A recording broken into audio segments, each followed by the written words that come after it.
À volta destes artistas e destes grupos dos quais eu hoje trouxe os discos, há muitas bandas de Claro. que eu gosto Todos e que me temos, influenciaram, claro, obviamente. que acabaram por me influenciar também. Estes, digamos que são aqueles mais Chave, aqueles. exato, mais marco na minha juventude e no meu progresso musical como baterista, que me acabaram por marcar. Olha, eu vou-te começar, e tanta coisa havia por falar dos anos 80. Sim, então não. Esse é lindo. Sim. Vou dizer porquê. Embora eu já conhecesse o Master of Puppets e o Ride the Lightning, eu trouxe aqui o Injustice for All, que na altura, quando eu tinha 17, 18 anos, marcou-me bastante. Foi quando eu comecei aos poucos e poucos a tocar bateria. Eu comecei a tocar bateria a partir dos meus 14, 15 anos, mais a sério. Até lá era uma brincadeira. E realmente este disco dos Metallica é brutal. É muito fixe porque eu sempre gostei bastante do Lars, embora hoje em dia muita gente é muito criticado. É muito criticado, mas lá está. Mas esse disco, curiosamente, é onde o gajo está em melhor forma.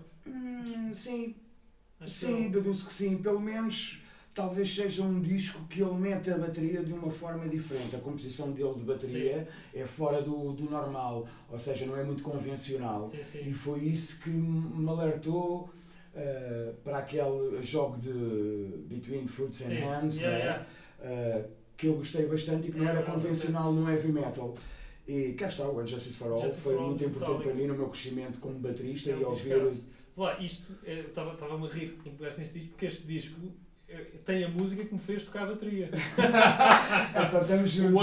O One. A é primeira vez, eu tinha para aí 12 anos ou isso, lembro de ver o teledisco do One, fiquei assim, uau, eu quero fazer isto, tenho que fazer isto, tenho que tocar o Last Tama, branca. E eu disse, tenho que tocar, e foi o disco que me fez tocar. Sim. Eu a seguir trago-te um disco dos Black Sabbath. Não é o Paranoid, portanto, o We Sell Your Soul for Rock and Roll era um disco que eu tinha, que entretanto me roubaram, não sei quem é que foi, mas também não interessa, que eu adorava mais este disco. Mas na realidade, nem o Paranoid, nem o We Sell Your Soul for Rock and Roll era aquilo que eu queria trazer. Eu tinha lá o Tribute do Ozzy Osbourne, que eu sou um fanático mesmo de Ozzy Osbourne. Mas isso é com o Ozzy Osbourne. Exatamente. Antes teve lá o Dio, não é? Sim. Que acabou por falecer aqui há alguns anos atrás. Mas isto para quê? Eu trouxe porque adoro o Ozzy. E o Ozzy, a par dos Metallica, sempre foi um ícone para mim que eu valorizei bastante e que valorizo bastante nos dias de hoje. Que sempre soube acompanhar a evolução musical até aos dias de hoje. E por lá passaram fantásticos músicos e todos os discos, todas as músicas. Tenho um disco do Ozzy com o Tommy Aldridge, que é brutal. Exatamente. E depois, muito mais recentemente, finais dos anos 90, o Dino Castronovo, que é o Dino Castronovo, fantástico. Gosto, sempre sim, na Rússia houve montes de espetáculos. E o outro Randy Castillo, muito bom também. Era muito bom. Muito bom também. São todos bateristas de metal, de heavy metal, não é? Mas muito bons, sim. Todos muito bons. Aliás, todos os bateristas, basicamente das bandas dos anos 80 de heavy metal, eram todos muito bons. Sim. Estavam todos meio camuflados pela onda, não é? Dos anos 80 do heavy metal e do hard rock e por aí fora. Portanto, o Ozzy é um ícone para mim. Ainda hoje eu ouço as músicas do Ozzy e sinto. Portanto, é isso. E o Ozzy eu sempre acompanhei e adoro o Tommy Aldridge, vi-o cá. Tive a infelicidade quando o Ozzy veio cá, foi no dia em que a rainha fez anos, de Inglaterra, ele foi convidado e acabou por não vir cá, ao estádio do Restelo, com o Stool, os Ramp nessa altura fizeram a abertura do espetáculo. Tive realmente pena de não ter tocado com o Ozzy e de estar em contacto com o Ozzy, mas fica realmente uma das grandes também.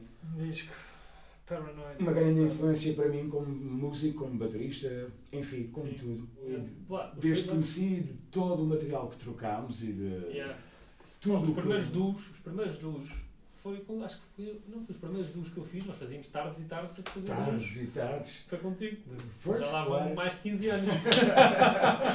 Muito bom. E tu acabas por ser uma referência, uma influência para mim, de todos os discos e livros que me passaste e todo o intercâmbio que trocámos e isso obviamente é sempre positivo e tivemos esta amizade e preservo até aos dias de hoje e daí trago um dia que acabou por dar alguma visibilidade nova na música. Eu também, devido ao estudo, sempre gostei bastante de jazz. Aqui está a prova disto. Eu vi este espetáculo no CCD, este disco do Peter Erskine. É um baterista que realmente, a partir do momento em que eu vi, eu já o conhecia, mas a partir do momento em que eu o vi... É giro que ele nesse disco, nesse trio, toca de uma maneira muito diferente. Muito subtil. Muito musical. Muito musical. Veio uma pianista, não é este pianista. O pianista não estava em turnê com outros músicos. A pianista estava com uma febre demais, mas o espetáculo foi... É incrível. Poderosíssimo, foi lindo. Peter Erskine, Timing, fantástico disco. Ouço muitas vezes para refletir o final do dia, às vezes para me deitar. Este trio é incrível. É muito bom. Alto trio. Muito bom. É muito bom. É uma das grandes minhas influências na parte mais jazzística e não só. Como tu sabes, sou muito ligado ao estudo dos livros que tu me arranjaste. It's Your Move do Famularo. Ainda continuo a estudar esse livro, é fantástico. Depois mandei vir o do Colaiuta, que ainda é hoje que estudo. Deste-me 2 livros fantásticos do baterista do austríaco. Não austríaco, do inglês, do Gavin Harrison. Perspective e Rhythmic Illusions. Eu estudo esses livros regularmente também, são altas esses livros são muito bons. Pronto. Aqui agora há aqui 2 vertentes que na música, obviamente, que é aquilo que eu tenho mais seguido. Os King Crimson aparecem... Progressive rock. Aliás, o Gavin Harrison neste momento está com os King Crimson, a par do Pat Massarotta também. Mas aí era o Bill Bruford ainda. Bill Bruford, fantástico também. É o rei da independência, assim como o Colaiuta. Para mim são 2 dos melhores bateristas da independência. Este disco é fantástico. Eu tenho lá este DVD também. Ou seja, esse é com o Bill Bruford? Não, este já é com o Pat Massarotta. É só com o Pat Massarotta. Que é o The Power to Believe. É fantástico. O que é que há a dizer dos King Crimson?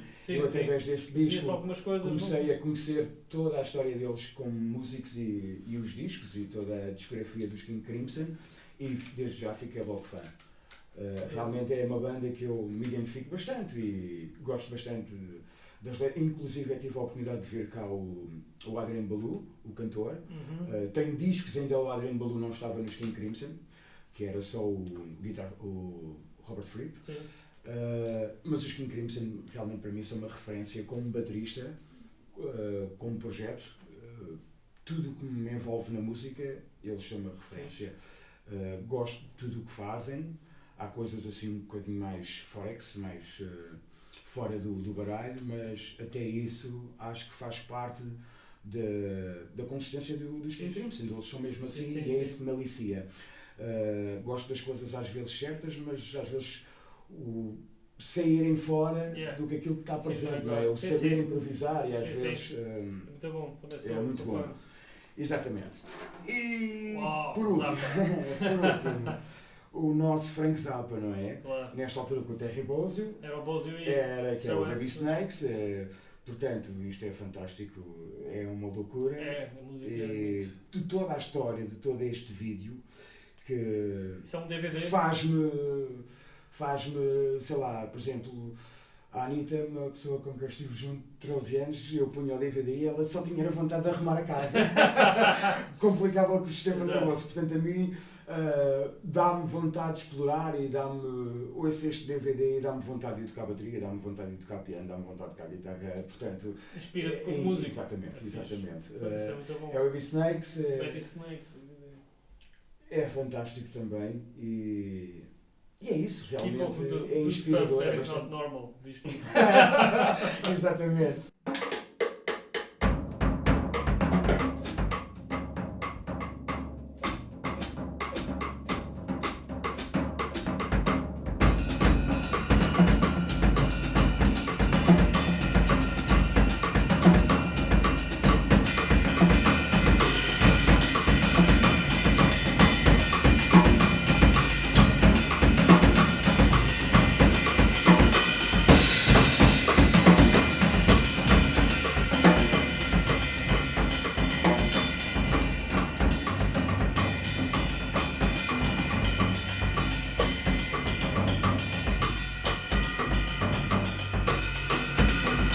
Tchau.